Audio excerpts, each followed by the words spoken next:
তো দর্শক শ্রোতাদের অবগতির জন্য জানাচ্ছি যে আয়ন লন্ডন ইসলামিক কনফারেন্স আর আমাদের সবার প্রিয় ইসলামী স্কলার ডক্টর মিজানুর রহমান আজহারি, মাওলানা মিজানুর রহমান আজহারি সাহেবকে লন্ডনে যাওয়ার পথে কেউ বাধা সৃষ্টি করবে। আসসালামু আলাইকুম। মাওলানা মিজানুর রহমান আজহারিকে লন্ডনে আয়ন টিভির একটি প্রোগ্রামে আমন্ত্রণ জানিয়েছেন, তো কিছু কুচক্র লোকের কারণে মাওলানা মিজানুর রহমান আজহারি লন্ডনে সেই প্রোগ্রামটিতে তার বাধা সৃষ্টি হয়েছেন। দর্শকতা কিন্তু আল্লাহ তাআলা যদি সহায় হন, এরকমের হাজার ইসলামের দুশমনরা যদি বাধা দেয় তাহলে কখনো সেই বাধাতে আটকাতে পারবে না। মাওলানা মিজানুর রহমান আজহারি তাদের বুকের উপর পা দিয়ে লন্ডনে আয়ন টিভির পরিচালক তাকে নিয়ে ছাড়বেন ইনশাআল্লাহ।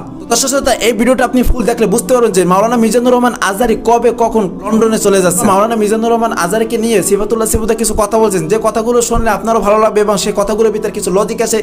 তারপর একটু সামনে কমান। আর কথাগুলো শোনার আগে আয়ন টিভির যে পরিচালক তারা কবে মিজানুর রহমান আজহারিকে লন্ডনে নিতে যাচ্ছে, চলুন সেই ভিডিওর পরিষ্ঠে এক নজর দেখে নেওয়া যাক। আয়ন টিভির সম্মানিত দর্শক শ্রোতাদের অবগতির জন্য জানাচ্ছি যে আয়ন লন্ডন ইসলামিক কনফারেন্স 2021 এবং আয়ন কোরআন এবং ইসলামী সঙ্গীত প্রতিযোগিতা 2021-এর পুরস্কার বিতরণী অনুষ্ঠান আগামী 31 অক্টোবর 2021 লন্ডনের রয়্যাল রেজেন্সি হলে অনুষ্ঠিত হওয়ার কথা ছিল।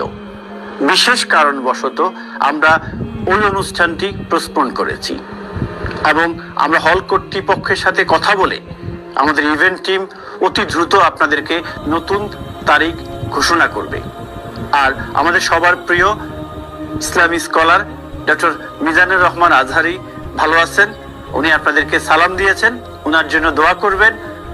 আল্লাহ যদি ইচ্ছা করে আমরা খুব শীঘ্রই উনাকে আমাদের মাঝে দেখতে পাবো। আরেকটি কথা আপনাদের সবার প্রতি, বিলেতে অর্থাৎ লন্ডনে ইংল্যান্ডে আমরা যুগ যুগ ধরে সকল প্রকার ভেদাভেদ ভুলে গিয়ে, শ্রেণী ধর্ম বর্ণ সব ভুলে গিয়ে আমরা বাংলাদেশি হিসেবে কাঁধে কাঁধ মিলিয়ে চলে যাচ্ছি, কাজ করছি, একে অন্যকে সাপোর্ট দিচ্ছি। যদি কোনো ব্যক্তি বা কোনো গোষ্ঠী যদি ব্যক্তি স্বার্থ হাসিল করার জন্য আমাদের এই সম্পর্কের মধ্যে, আমাদের এই ভ্রাতৃত্বের মধ্যে দেওয়াল তৈরি করে, আমার মনে হয় এই জিনিসটি আমাদের দর্শকতা আমি মনে করি মাওলানা মিজানুর রহমান আজহারিকে বাংলাদেশের মানুষ যতটা ভালোবাসে তার থেকে বেশি ভালোবাসে প্রবাসের ভাইরা। আপনারা দেখতে পারবেন যে মাওলানা মিজানুর রহমান আজহারিকে তারা লন্ডনে নিয়ে প্রমাণ করে দেবে, তাতে যতই বাধা দেখ তারা ইনশাআল্লাহ নেবেই। তো দর্শকতা সিফাতুল্লাহ সিফাতুর কথাগুলো এক নজর সকলে শুনে আসি। সিফাতুল্লাহ সিফাতুর মুখ থেকে এই কথাগুলো আমি কখনো আশা করি না, তারপরও যখন বলেছেন সকলে একবার শুনে আসি। আমি মাওলানা মিজানুর রহমান আজহারি সাহেবের কথা বলছি। আমি তার একজন ভক্ত, একথা এর আগেও আমি বলেছিলাম। ভক্ত তার বক্তৃতার ভক্ত। একজন মুসলমান হিসাবে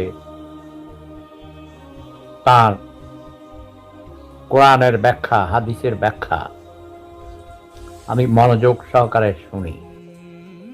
আমি অত্যন্ত ব্যথিত হয়েছি, দুঃখিত হয়েছি যে মিজানুর রহমান আজহারি সাহেবকে কাতারে আটকে রাখা হয়েছে। কর্তৃপক্ষ কোনো সঠিক জবাবও দেয়নি কেন তাকে আটকিয়ে রাখা হয়েছে।